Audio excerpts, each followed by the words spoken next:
तो ये जो F2 फोर्स है, क्या हम यहाँ इसको ट्रांसफर कर सकते हैं इसे इसके parallel? Yes sir. This is our F2 force. F1 तो जो इसकी जो थर्ड साइड होगी ट्रायंगल की, then this is the third side of triangle, hypotenuse. The third side will be, it will directly give the resultant, okay, according to this law. This is F2 and this is resultant. और So suppose this angle Sir. is, yes, sir, तो हम direct red वाले को मिला करके भी resultant निकाल सकते हैं ना? क्या उसका डायरेक्शन फिर चेंज हो जो ये जाएगा, जो रेड, ये डायरेक्शन चेंज हो जाएगा अभी, या वेक्टर एडिशन नहीं होता है ना वो वैसे, वेक्टर, ये वेक्टर क्वांटिटीज हैं, तो इसका मतलब हेड टू टेल होता है, इसका डायरेक्शन मेजर वो ज्वाइन करते हैं हम, ठीक है। दूसरे का हेड होगा वो पहले के टेल से ज्वाइन होगा। आप देखो दिस एंगल, अगर ये थीटा बना रहा था तो ये एंगल कितना होगा? थीटा।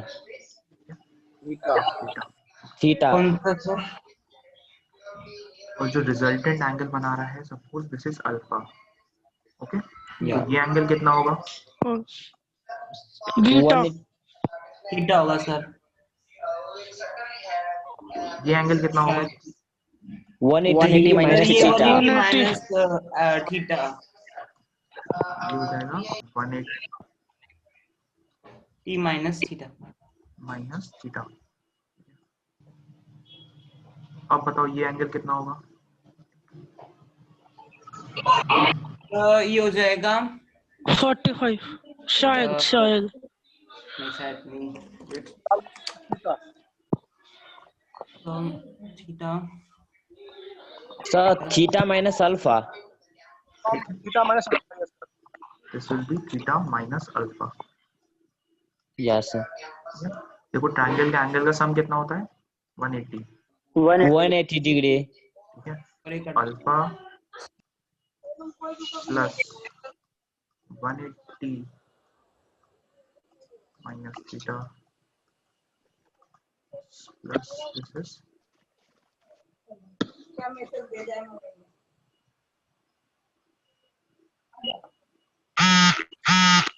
x, okay.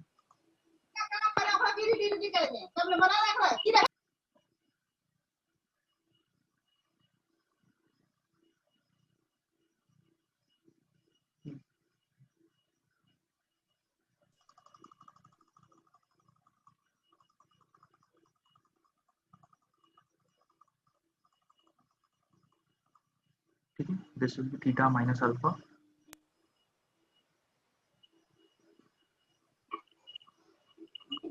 तो अब यहाँ पे हम साइन रूल हमने लगाया था, साइन रूल पर याद है सबको? Yes sir. क्या था साइन रूल? Yes sir. हो जाएगा सर साइन क्या बोले sir? f1 by theta, theta minus alpha, sine rule फिर ध्यान है, साइन साइन रूल बताया था मैंने ना। या हाँ बताओ क्या था? F1 by sine theta minus alpha. Sir f2 तो हो जाएगा f2 by alpha. F2 by sine alpha. किसी साइड के अपोजिट वाली एंगल आएगी ठीक है, सर, यहाँ पे जैसे F2 अपॉन अल्फा। हाँ खुशी सही बता रही है। देखो अब सब लोग देखो, सर जैसे F2 मैंने, अपॉन अल्फा। ठीक है, जैसे फोर्स है, फोर्स के अपोजिट का angle, this force, this is suppose A, तो इसका अपोजिट का एंगल इस, ये सबका रेशियो इक्वल होगा, ठीक है। तो यहाँ पे भी वही होगा। अब देखो F1 है, यस तो सर। यहाँ पे F1 के अपोजिट एंगल कौन सा है? Sign theta minus alpha sir. Sign theta minus alpha. ठीक है, थीटा माइनस अल्फा, मैंने भी तो वही माइनस बोला। Alpha is equals to F2 by sin alpha. F2 हो जाएगा sin F2 divide by F2 के Sin अपॉन पे alpha. अल्फा आएगा। sin alpha, okay, and F3 by और F3 upon sin theta. F3 Sin में F3 by resultant 1 है, sin Sin 180 में minus resultant है theta। हमारा, F3 है जो हमारा Yes, sir. रिजल्टेंट है, वो तो है नहीं, Yes, sir. F3 फिर divide sin by 180 minus Sin theta आएगा। 180 minus theta, sir. ठीक है, sin 180 माइनस थीटा। Theta. तो ये तो हो गया क्या, F1 by sine theta minus alpha equals to F2 by sine alpha equals to resultant by sine 180 minus theta को हम लिख थीटा। सकते हैं, थीटा लिख सकते हैं, Yes, Yes, sir. sir. Yes sir। Sine theta, clear. Yes sir। तो ये हमारी ट्रायंगल ऑफ फोर्स थी। इसमें सबको एंगल क्लियर हो गया ना, ये अल्फा है, ये थीटा है, ये 180 माइनस थीटा है, ये थीटा माइनस अल्फा है, ये सबको एंगल पता चल गया ना कैसे आया है। Yes, sir. कोई doubt? Yes sir। No, sir. Yes, sir. ये मतलब तीनों का एंगल का सम 180 हो जाएगा, ठीक है, तो यहाँ से थीटा माइनस अल्फा आ जाएगा डायरेक्ट, क्लियर। ये ट्रायंगल लॉ ऑफ फोर्स था हमारा।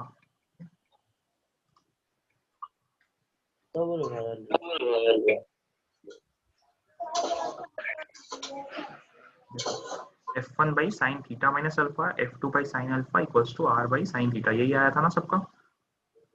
Yes, sir. यही आया था। Yes sir। अब हम देखेंगे पॉलीगन लॉ ऑफ फोर्स, मतलब अभी चलो उसको बताते हैं, पहले डिस्कस।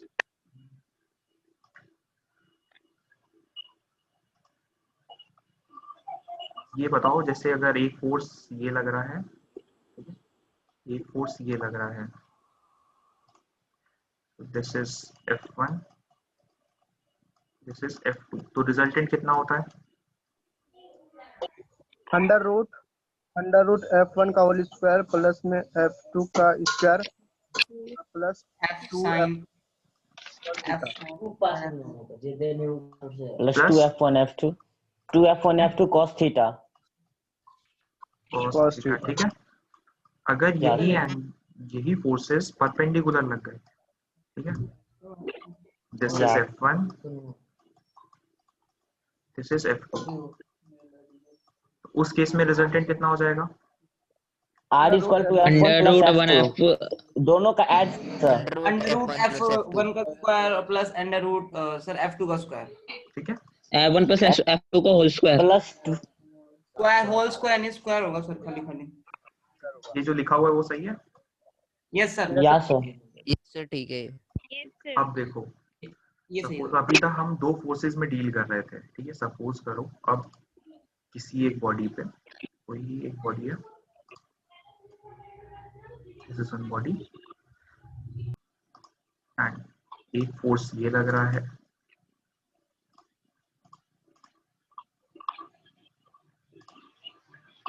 एक फोर्स ये लग रहा है, एक फोर्स ये लग रहा है, दिस इज F4।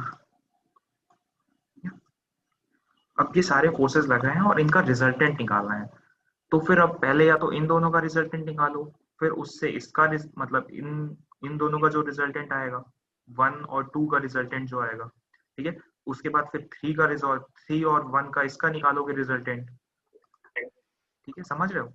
अगर ये 1 है, ठीक है, ये 2 है, दिस इज 3, दिस इज 4। अब अगर मुझे इस कंबाइंड सेट का रिजल्टेंट निकालना है, एक तो तरीका हो सकता है कि पहले मैं F1 F2 का रिजल्टेंट निकालूं, angle this will B R1। अब R1 और R3 का रिजल्टेंट निकालूं, ठीक है, रिजल्टेंट 2, ठीक है, R2 और R4 का रिजल्टेंट निकालूं, ठीक है, R3 और R3 और R4 का रिजल्टेंट निकालूं, सबका अलग अलग रिजल्टेंट निकालूं, और जो फाइनल रिजल्टेंट आएगा वो इस कॉमन सिस्टम का रिजल्टेंट होगा। समझ में आया? सर एक बार फिर से समझा दीजिए।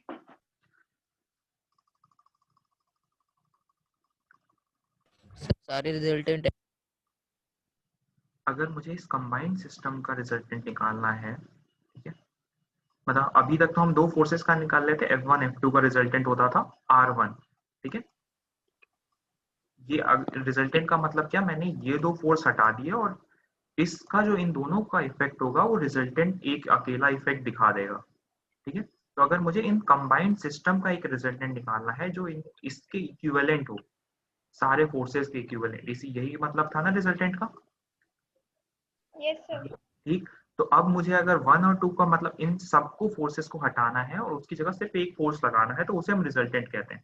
ठीक है, तो अगर अब मुझे लगाना रहा, रिजल्टेंट निकालना रहा इस केस में, तो मेरे को क्या करना पड़ेगा, 1 और 2 को पहले हटाना होगा, तो इसका रिजल्टेंट हो गया क्या, R1। अब 1 2 हट गए यहाँ से, अब क्या बचा R1 और R3। ठीक है, अब इन दोनों को हटाना रहेगा, R1 और R3 को हटाना रहेगा, दिस इज R2। ठीक, अब 3 ये तीनों फोर्सेस खत्म हो गए, 1 R1 और R3 ये खत्म हो गए, बचा क्या, रिजल्टेंट 2 और R4। इसे रिमूव किया, दिस विल बी रिजल्टेंट 3। अब R4 भी हट गया, अब बचा क्या है, R3 और R5। अब जो नेट अब सिस्टम में क्या बचा, R4। तो ये रिजल्टेंट हो गया इस पूरे सिस्टम का, है ना। अब समझ में आई ये बात। Yes sir. Yeah sir. तो दिस इज R4 जो इस पूरे सिस्टम का रिजल्टेंट है। ठीक है, अब इतनी सारी कैलकुलेशन करने में टाइम ज्यादा लगेगा ना, बहुत सारा टाइम लगेगा। मतलब पहले इसका रिजल्ट R1 3 बार रिजल्ट 4 बार रिजल्टेंट निकालना है। ठीक है ना। तो क्या कर सकते हैं हम, एक ऑप्शन ये, दूसरा ऑप्शन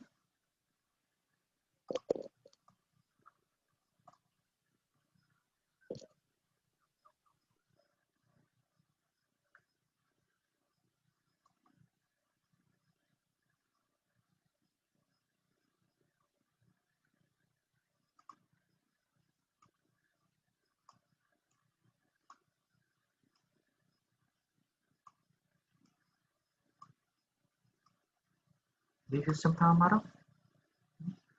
क्या कर सकते हैं, हमारा ऑप्शन ये था, अगर हम इस सारे फोर्सेस को सिर्फ और सिर्फ दो कंपोनेंट में ब्रेक कर दें, जैसे हम पहले कर रहे थे F1 और F2 में।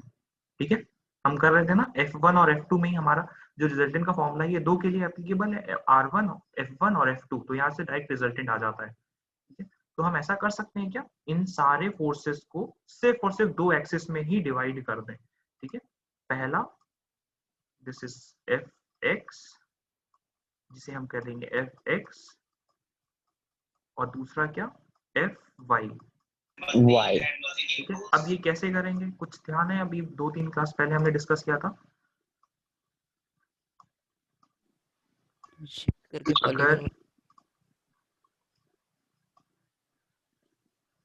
अगर थीटा जिस साइड बनेगा उसको है Fx है, ठीक है, और मेकिंग एंगल थीटा दिस, तो इसका नीचे यहाँ वाला पे कौन fx सा cos कंपोनेंट हो थीटा, जाता है, fx cos थीटा, ठीक है, this is Fx cos theta, cos theta, और वर्टिकल कंपोनेंट क्या हो जाएगा इसका, fx sin theta, sine theta. Fx sin theta. Clear ये सबको, इसमें किसी को कोई बीस डाउट, हो गए, बस 20 मिनट और चलते हैं। ये किसी को डाउट इस चीज में। जावे तो क्लास चालू है तो ताजा वर्जन लेते रहते हैं। No sir. ठीक, अब देखो क्या कर सकते हैं, ये F1 हमारा यही लग रहा था नीचे। ठीक है, दिस इज F1, ये हमारा F2, ये हमारा F3, this is F4 and this is F5। ठीक है, F5 तो Fx, अब मतलब मैं कह रहा हूँ कि x डायरेक्शन में कितने फोर्स लग रहे हैं। ठीक है, तो डायरेक्ट क्या हो जाएगा, Fx मतलब ये पहला, F1 इसी डायरेक्शन में लग रहा है, यस सर। प्लस F1 हो जाएगा। ठीक, प्लस अगर ये θ1 बना रहा है F2, तो कितना हो जाएगा यहाँ पे, F2 cos theta, F2 cos theta, cos theta, θ2। ठीक है, प्लस ये एंगल कितना है, थीटा सर आपकी आवाज नहीं आ रही है क्लियरली, आपकी आवाज नहीं आ रही है। सबको दिक्कत हो रही है आवाज में, नो सर। नो सर आ रही है। आप अपना कनेक्शन चेक यस करो सर, एक बार थोड़ी फिर सी से। हो रही है। किसी और नहीं सर, उनका नेटवर्क इशू होगा, बाकी तो आवाज क्लियर है आपका। सर नॉइज हो रही है बहुत ना, इसलिए समझ नहीं आ रहा है आपकी वॉइस। सब सर, लोग किसी अपने का आप को mic पहले खुला हुआ म्यूट कर लो, पहले सब लोग अपने आप को म्यूट कर लो। ठीक है? जब किसी को डाउट हो तभी बोलना आप।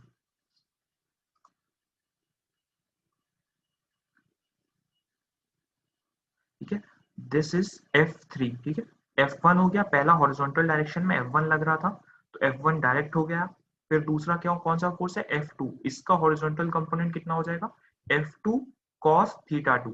ठीक, F3 है, इसको रिजॉल्व किया हॉरिजॉन्टल डायरेक्शन में, दिस इज F3 cos θ3। ठीक है, अब देखो यहाँ पे F4 है। ठीक है, अब ये सारे फोर्सेस की डायरेक्शन क्या थी, राइट साइड में। ठीक है, तो हमारा एक्सिस के राइट साइड मैंने कहा था पॉजिटिव, तो दूसरी साइड क्या हो जाएगा, नेगेटिव। ठीक है, तो ये F4 क्या है, लेफ्ट साइड में है। ठीक है, F4 की डायरेक्शन है क्या, लेफ्ट साइड, इसकी डायरेक्शन देखो लेफ्ट है, मतलब ये सारी राइट डायरेक्शन में जाई थी तो ये लेफ्ट है। तो दिस, इसका जो कंपोनेंट होगा, this is θ4, this will be minus. ठीक है, क्योंकि अपोजिट डायरेक्शन में दिस इज F4 cos θ4। ठीक है, और फिर लास्ट क्या है, F5, तो ये हॉरिजॉन्टल है ही, तो ये इसका कोई कंपोनेंट मतलब डायरेक्ट ये एक्स थीटा की वैल्यू वो नहीं, जीरो होगी। ठीक है, तो cos 0 1 हो जाता है, तो यहाँ हो जाएगा F5। ठीक है, तो हमारा x डायरेक्शन में पहले ये आ गया, इसका सबका x डायरेक्शन आ गया। ठीक, हमने उसको रिसॉल्व कर लिया। अब दूसरा कौन सा बचता है, Fy वाला फोर कंपोनेंट। ठीक, तो अब पहले x में रिसॉल्व कर लेंगे सबको,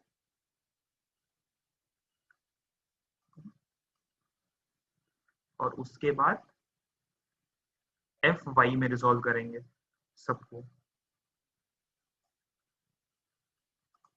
तो Fy में देखो, अब Fy इज इक्वल्स टू, अब पहले फोर्स को ही देखो, Fy इसका एंगल 0, ये तो वर्टिकल पे है नहीं। ठीक है, तो यहाँ पे ये F1 का कंपोनेंट कोई नहीं, 0 प्लस F2 cos कंपोनेंट था हॉरिजॉन्टल वाला, वर्टिकल था साइन कंपोनेंट, तो F2 sin θ2। F2 हो गया फोर्स, एंगल कितना बना रहा है, θ2, तो F2 sin θ2। ठीक है, अब देखो F3 देखो, F3 हॉरिजॉन्टल के साथ बना रहा है θ3, तो वर्टिकल क्या एंगल हो जाएगा, साइन F3 sin θ3। F3 भी कंप्लीट हो गया।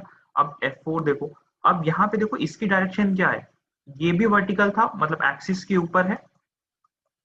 F1 F2 और F3 भी वर्टिकल थे, अपसाइड है एक्सिस के, और F4 भी अपसाइड है, तो इस ये प्लस में ही रहेगा। ठीक है, अगर सब कोई फोर्स नीचे की तरफ होता है जो एक्सिस के डाउनवर्ड साइड होता, तब हम उसको नेगेटिव लेते। अभी सारे फोर्सेस पॉजिटिव एक्सिस पे ही हैं, तो ये भी क्या हो जाएगा, प्लस F4 sin θ4। ठीक है, अब हमारे पास दो फोर्सेस आ गए, F4 Fy आ गया, Fx आ गया, तो रिजल्टेंट क्या हो जाएगा डायरेक्ट, सर F1 0 कैसे हो गया, इसका कंपोनेंट कोई y डायरेक्शन में है, F1 0 जीरो है ना। F1 का कंपोनेंट क्या y डायरेक्शन में है, नहीं, F साइन क्या होता है, साइन 0 कितना होता है, 0। साइन 0 0 होता है ना, तो इस F1 को लिख सकते हो साइन, मतलब अगर F1 को तुम्हें Fy में लिखना होगा, क्या हो जाएगा, F1 साइन 0 हो जाएगा, यही होगा ना। F1 का जो वर्टिकल कंपोनेंट होगा F1 साइन 0 होगा, और साइन 0 की वैल्यू कितनी होती है, 0। 0 तो F1 वाला 0 हो गया, क्लियर। यस सर, हो गया ठीक, तो रिजल्टेंट क्या हो गया, हाँ F5 में बताओ, 0 F5 भी सेम, अगर F1 0 हो गया तो F5 भी 0 होगा, वही F5 cos। Yes sir. ठीक, तो अब हमारे पास दो फोर्सेस आ गए, Fx आ गया और Fy आ गया, मतलब ये सारे फोर्सेस हट गए और सिर्फ दो फोर्सेस रह गए, Fx और Fy। तो इसका रिजल्टेंट क्या हो जाता था, सीधे अंडर रूट दोनों square Fx square plus Fy square plus Fy square. Fy square. ठीक है, क्लियर हुआ ये चीज सबको, यस सर, यस सर। किसी को कोई डाउट इसमें, no sir. No sir. Result sir एक बार रिजल्टेंट बता दो। फॉर्मूले का बता रहा हूँ वैसे। यस सही वजह बता दीजिए।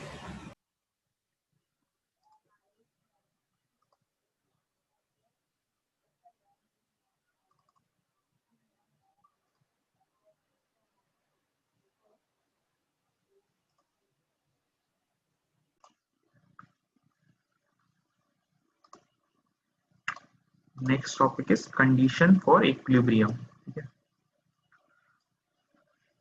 इसके अकॉर्डिंग ये कहता है कि when the number of forces are acting on a body and the body is in equilibrium, this means that there is no unbalanced force acting on the body. ठीक है, मतलब the resultant of all the forces acting on the body is zero.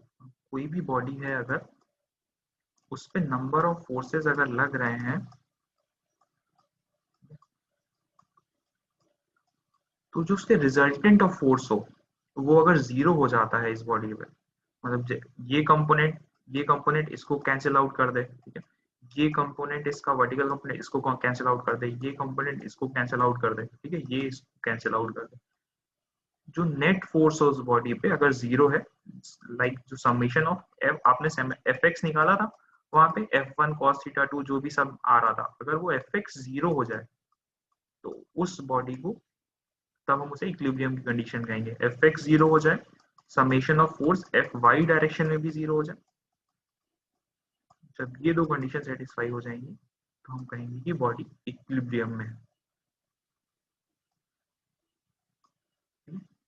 Algebraic sum दोनों होना चाहिए, तीनों होना चाहिए। दोनों एफ एक्स होता है मतलब आपका एक्स डायरेक्शन में जीरो हो, वाई डायरेक्शन में भी जीरो हो, और उसका मोमेंट मतलब मोमेंट अभी आपने मोमेंट अभी के लिए छोड़ दो, मतलब ये दो मान के चलो कि हाँ एफ एक्स मतलब हॉरिजॉन्टल डायरेक्शन में फोर्स जितना है बॉडी का वो जीरो होना चाहिए, एफ वाई भी जीरो होना चाहिए, मतलब नेट फोर्स जो उस बॉडी पे लगे वो जीरो हो।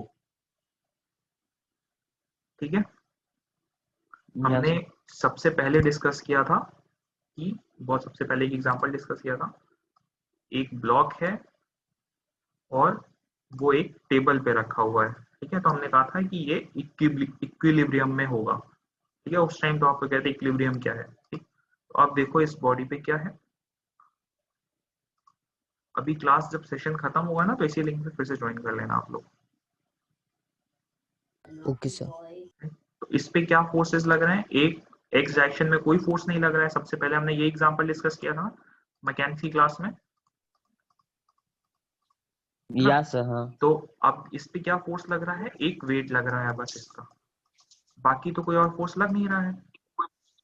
एक फोर्स लगेगा जो ऑब्जेक्ट टेबल है हमारी ऑब्जेक्ट पे लगाएगी तो उसका रिजल्टेंट लग रहा होता है, ठीक है। एक्स डायरेक्शन में कोई फोर्स है नहीं तो summation of forces in x direction zero हो गया, ठीक है। Summation of force y direction में कितना हो जाएगा, W डाउनवर्ड और रिएक्शन अपवर्ड, तो W माइनस R हो गया, है ना, और रिएक्शन कितना होगा जितना इस वेट ऑब्जेक्ट का वेट होगा, तो ये भी वाई डायरेक्शन में भी फोर्स जीरो, तो इसीलिए कहा था ये बॉडी इक्विलिब्रियम में है उस टाइम, ठीक है। किसी डायरेक्शन में इसका मोशन तो हो नहीं रहा, इक्विलिब्रियम का मतलब जिस कंडीशन में रखी हुई है उसी कंडीशन में रहे बॉडी, ठीक है। अगर कोई बॉडी रेस्ट पे है तो वो रेस्ट पे ही रहे चाहे उस पर कितने भी फोर्सेस लग रहे हो, तो उस कंडीशन को हम इक्विलिब्रियम की कंडीशन कहते हैं। क्लियर सबको? Yes sir.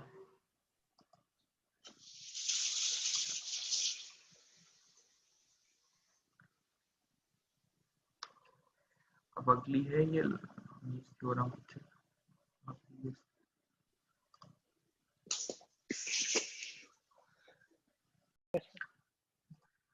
अगली थ्योरम है हमारी, मतलब सपोज करो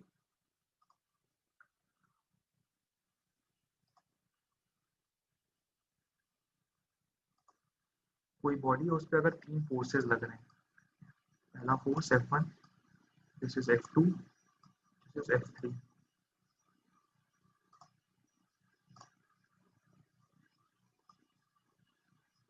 this is F1,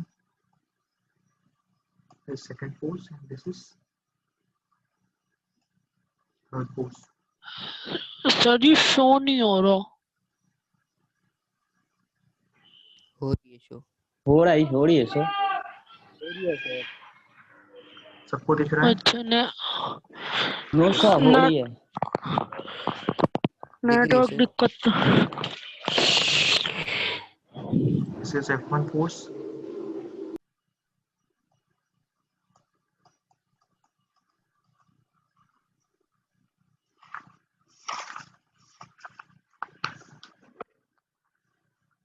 This is F2 force. और ये F3 force.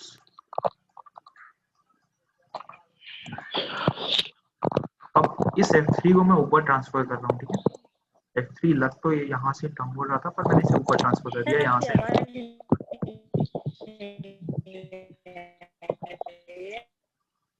This is F3 force.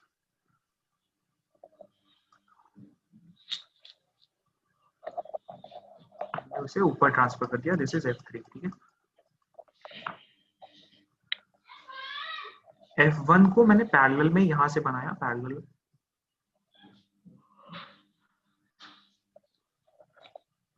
F1 को मैंने इसी के पैरेलल इस पॉइंट से नेमिंग कर देते पहले। This is O, okay, this is B, this is A। अब F2 को मैंने ट्रांसफर कर दिया इसके पैरेलल, F1 को B पॉइंट से। दिस इज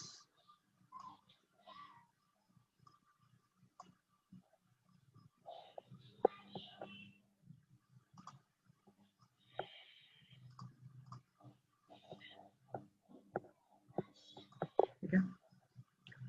तो ये कितना हो जाएगा, ये भी F1 हो गया, ठीक।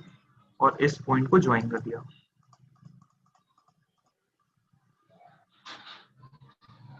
ठीक है। दिस इज C, इसको C कह दिया। इन दोनों को, दिस इज F3 और F1, ये एंगल बना रहे थे हमारे थीटा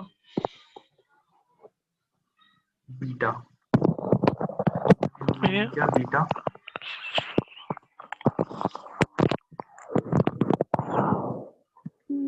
इसे F2 और F3 में नेम किया अल्फा। सब लोग अपने आप को म्यूट कर लो पहले, सब लोग अपने आप को म्यूट कर लो।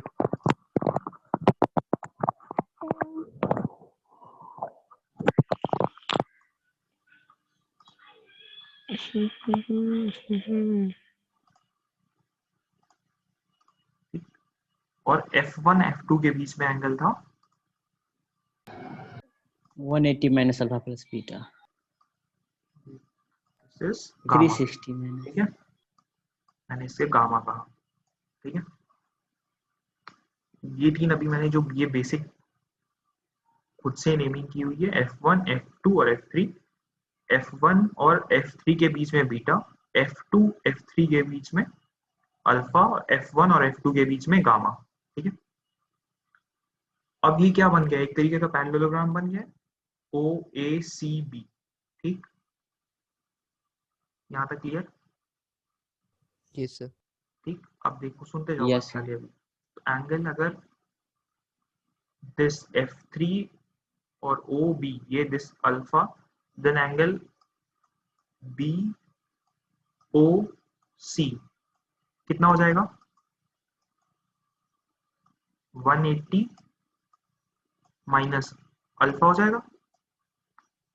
ये एंगल अल्फा है, तो जो BOC, ठीक है, 180 माइनस अल्फा हो गया, ठीक है। ये हमारा पहली इक्वेशन। फिर एंगल BCO, ये BCO, उससे पहले ये वाला एंगल देखो। अगर एंगल AOC कितना है हमारा, एंगल AOC वो कितना हो जाएगा, अगर 180 माइनस बीटा, ठीक है, 180 माइनस बीटा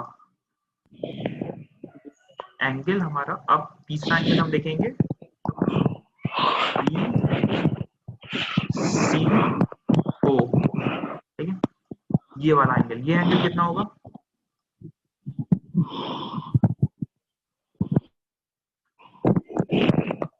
ये एंगल इतना हो जाएगा 180 माइनस बीटा। समझ में आया? अल्टरनेट अपोजिट एंगल है क्या सर ये? देखो, अच्छा सबको समझ में आया ये चीज? दो पैरेलल लाइन होती हैं, अगर सर इसके कोई लॉ भी कहते हैं ना, क्या, इस अगर ये एंगल अल्फा शायद है, ये कोई लॉ है। अगर ये अल्फा है तो ये अल्टरनेट एंगल इंटीरियर एंगल है। अल्टरनेट इंटीरियर एंगल हो गया। अगर ये ठीक है, दिस इज 180 माइनस बीटा, तो this will B 180 minus beta. Clear? सबको क्लियर हो गया ये चीज? Yes sir. Yes sir. अब हमारा तीसरा एंगल लिखेंगे, एंगल OBC। OBC एंगल कितना हो जाएगा? 180। OBC दिस इज O, ये वाला एंगल, ये देखो ये OBC, ठीक है। ये एंगल हो जाएगा क्या? 180 माइनस अल्फा। एंगल BOC अच्छा BOC minus angle BCO। BCO। ठीक है, this will B 180 minus angle BOC कितना है? 180 minus alpha. 180 minus alpha minus BCO कितना है? 180 minus 180 beta. Minus beta. Minus beta. Angle OBC कितना आ गया? ये 180 से कैंसिल हो गया, minus minus plus alpha minus minus minus, this will B plus minus 180। यहाँ तक किसी को कोई डाउट? No sir. क्लियर यहाँ तक? No sir. सर सबके माइक बंद करवा दो, आवाज आ रही है बहुत।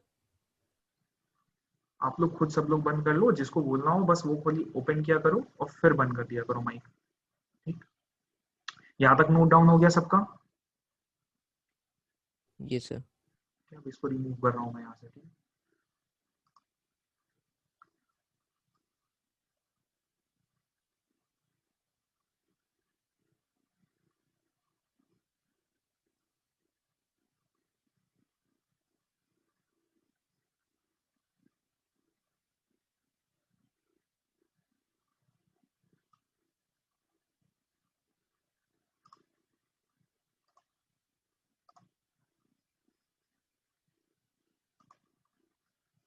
ट्रायंगल का, एक ट्रायंगल में इंटीरियर एंगल का सम कितना होता है? 180। 180। और alpha plus beta plus gamma कितना होगा? 360। 360 डिग्री। 360 डिग्री। सर्कल बना रहा है ना एक। अब मैं ऊपर हमने क्या निकाला था, अगर इन दोनों साइड 180 माइनस कर सकता हूँ, alpha yes sir. Plus beta plus gamma minus 180 is equals to 360 minus 180। कितना हो गया यहाँ पे? ये सेम हो गया, यहाँ कितना हो जाएगा? 360 माइनस 180 180 डिग्री। 180 डिग्री। ठीक है, अल्फा प्लस बीटा माइनस 180 क्या एंगल था? एंगल OBC है ना, पीछे निकाला था हमने एंगल या OBC। ठीक है, अल्फा हो गया, बीटा हो गया माइनस 180, अब बचा गया plus gamma is equals to 180 degree. Clear यहाँ तक? तो एंगल OBC कितना हो जाएगा? 180 degree minus gamma. Clear? This Jaiswal, please mute yourself. Clear ये चीज? एंगल OBC हो गया? सर लेमिस थ्योरम यही है क्या? ठीक है, अब वो ओबीसी हो गया 180 माइनस गामा। अब हमारे पास एक ट्रायंगल के अंदर, ये ट्रायंगल था हमारा, फिर से ट्रायंगल बताता हूँ।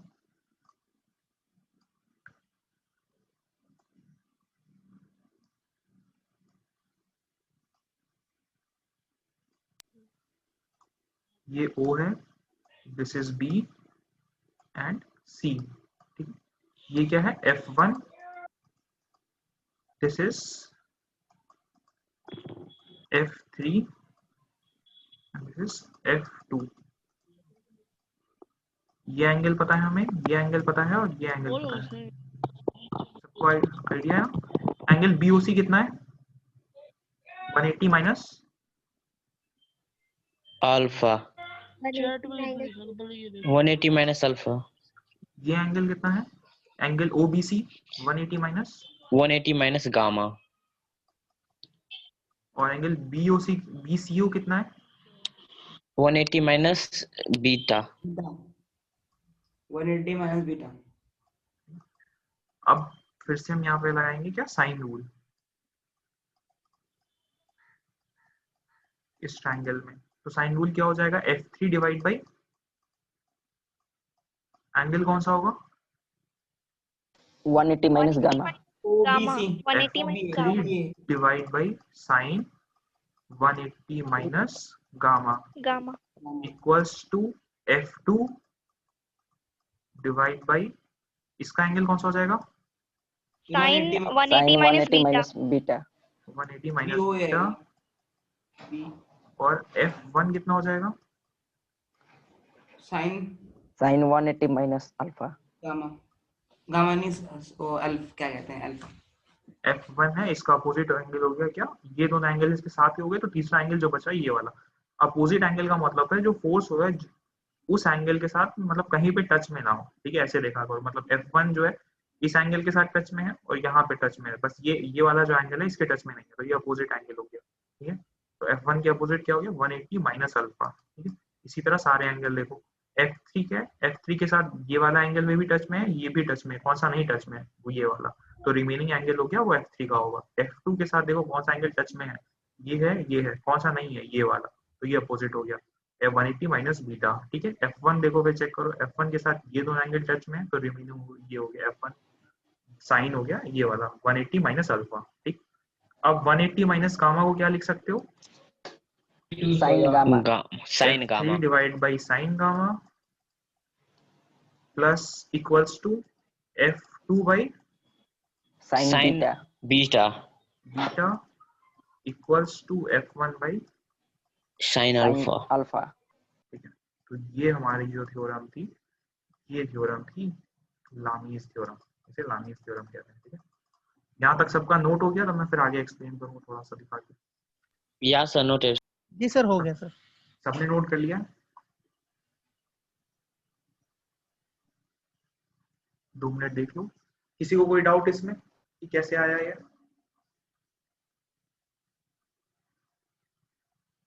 No sir.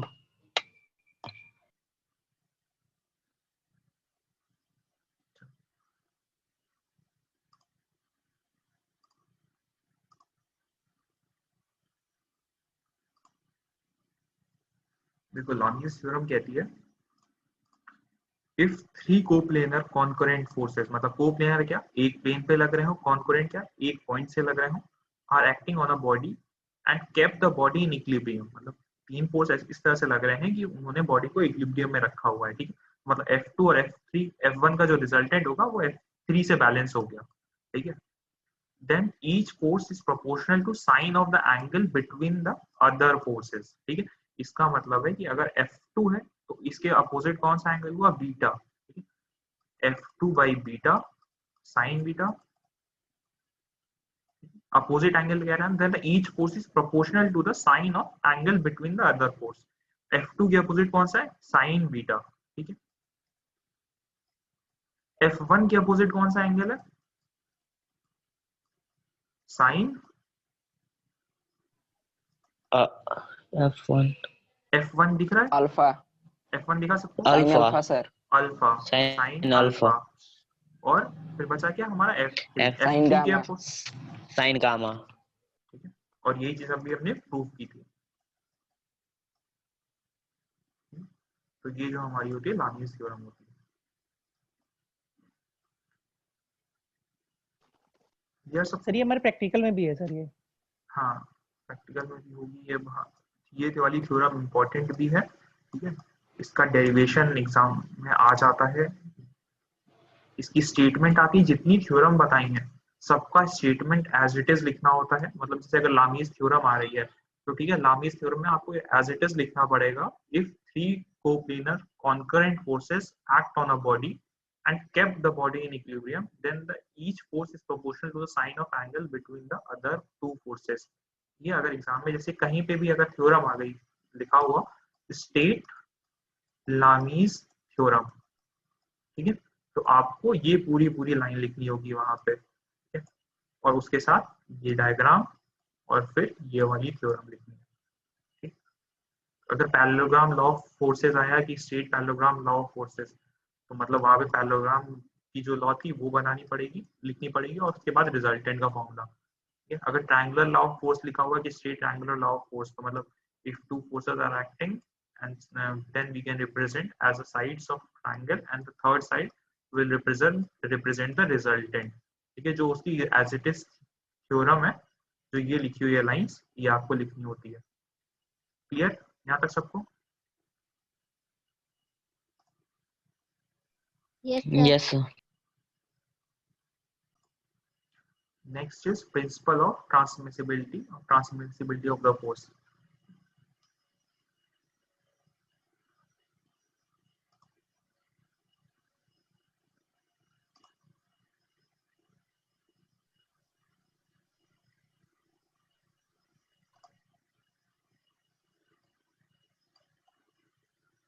सपोज करो दिस इज अ बॉडी,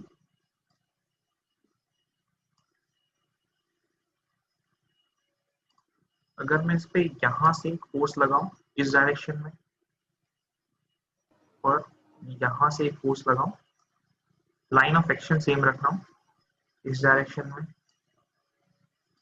एक फोर्स मैं यहां से लगाऊं इस पॉइंट पे, सेंटर ऑफ इसकी जो बॉडी का सेंटर है वहां से इस डायरेक्शन में, तो इस डायरेक्शन, इस बॉडी का मोशन किस डायरेक्शन में होगा?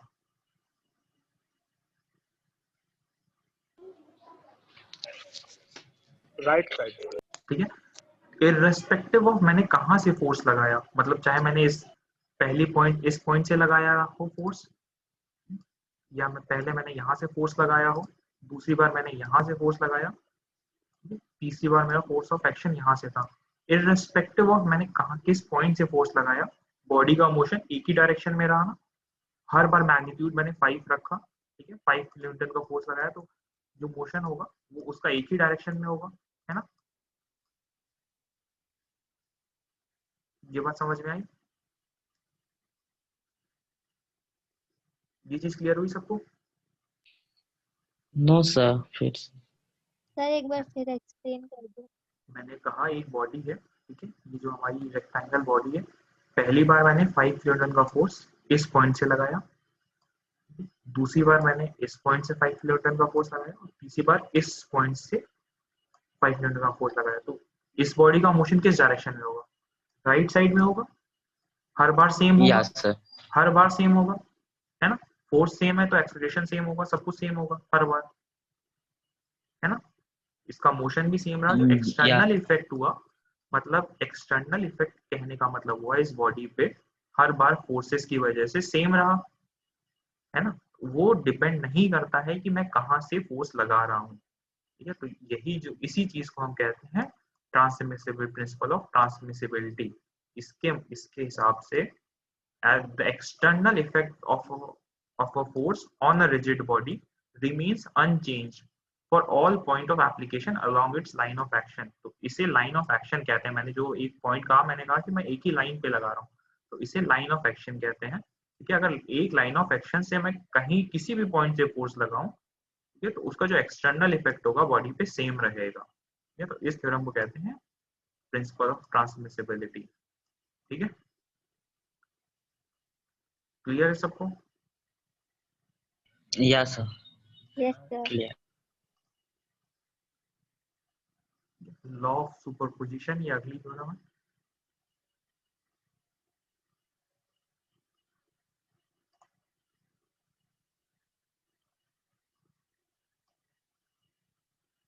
सपोज करो ये एक बॉडी है हमारी,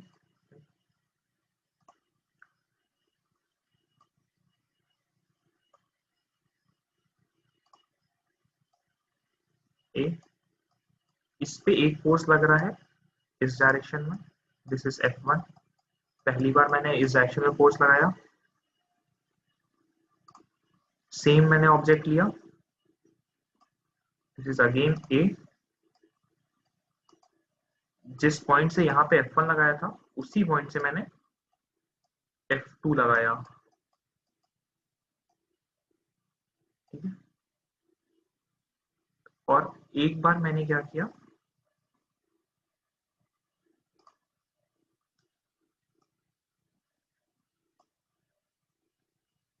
दोनों फोर्सेस उसी पॉइंट से एक साथ लगा दिया, F1 ये लगा दिया और F2 लगा दिया। तो मैं ये कह सकता हूँ क्या, मैं अगर इंडिविजुअल दोनों को सम करूं तो जो तीसरा होगा वो उसका कंबाइंड एक्शन हो जाएगा फोर्सेस का। समझ में आई ये चीज? मतलब अगर इंडिविजुअल फोर्सेस लग रहे हैं और उनका एडिशन कर दूं तो जो कंबाइंड फोर्स लग रहा है वो उसके बराबर होगा। सर ये फोर्स तो इक्विलिब्रियम हो जाएगी ना? इक्विलिब्रियम कहाँ से हुआ? मतलब एक फोर्स लग रहा था sir upward force direction zero में, हो जाएगी ना? एक फोर्स लग रहा था डाउनवर्ड डायरेक्शन में इस तरह से, तो दोनों को मैंने ज्वाइन कर दिया। नहीं समझ में आया? फिर से समझो, sir same force F1 F2 same force फिर से समझो। Suppose this is a car,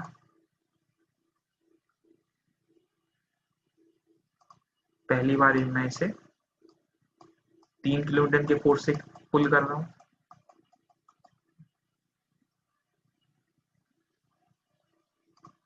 उसी कार को मैं अगेन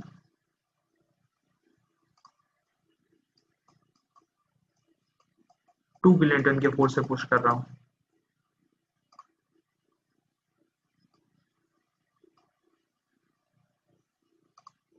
थर्ड टाइम मैंने क्या किया, 3 किलोन्यूटन प्लस 2 किलोन्यूटन, कितना हो गया 5 किलोन्यूटन के फोर्स से पुश किया।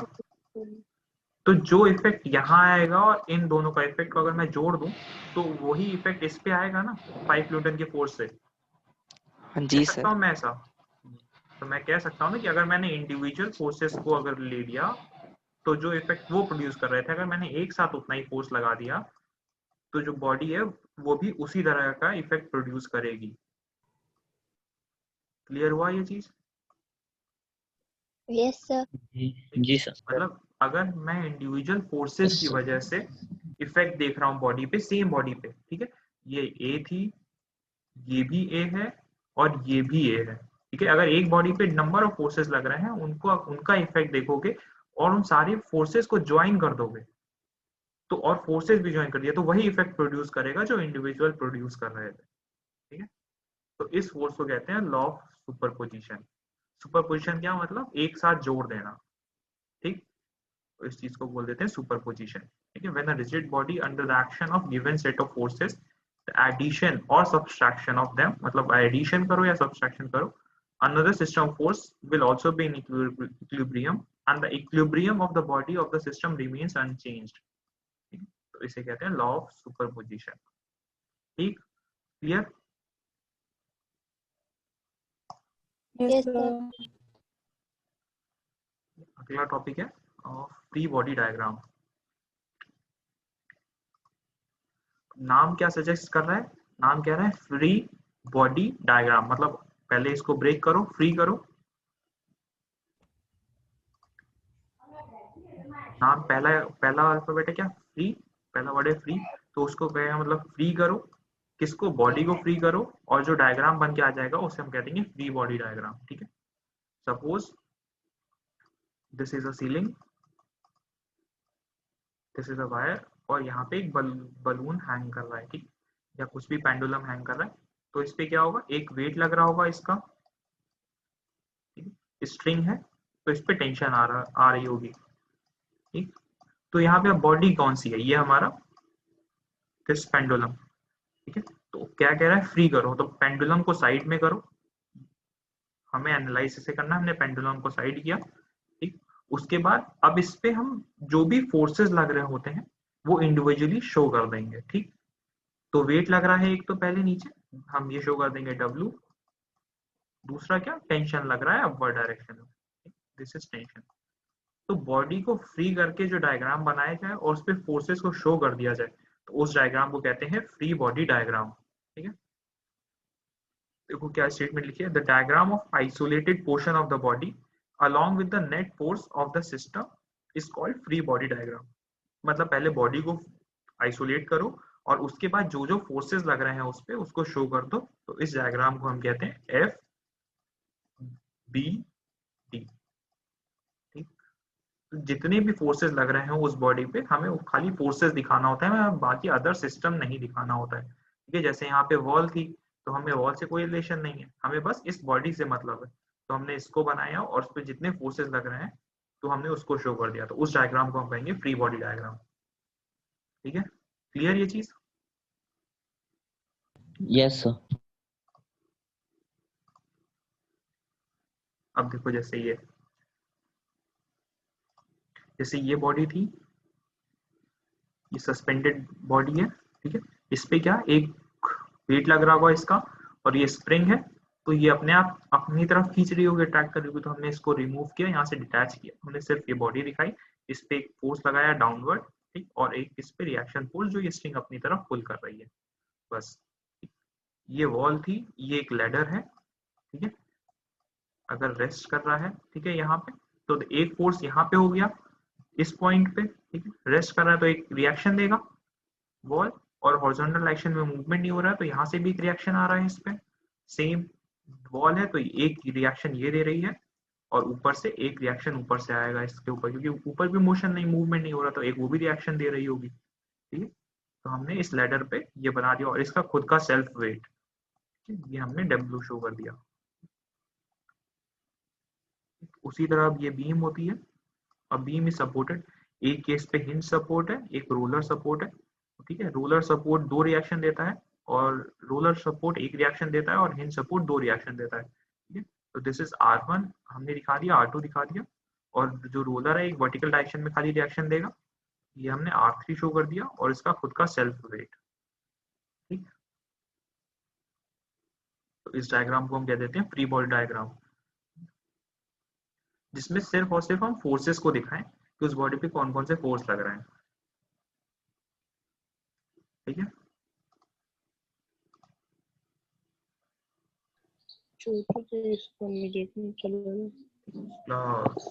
कोई डाउट आज की क्लास में किसी को?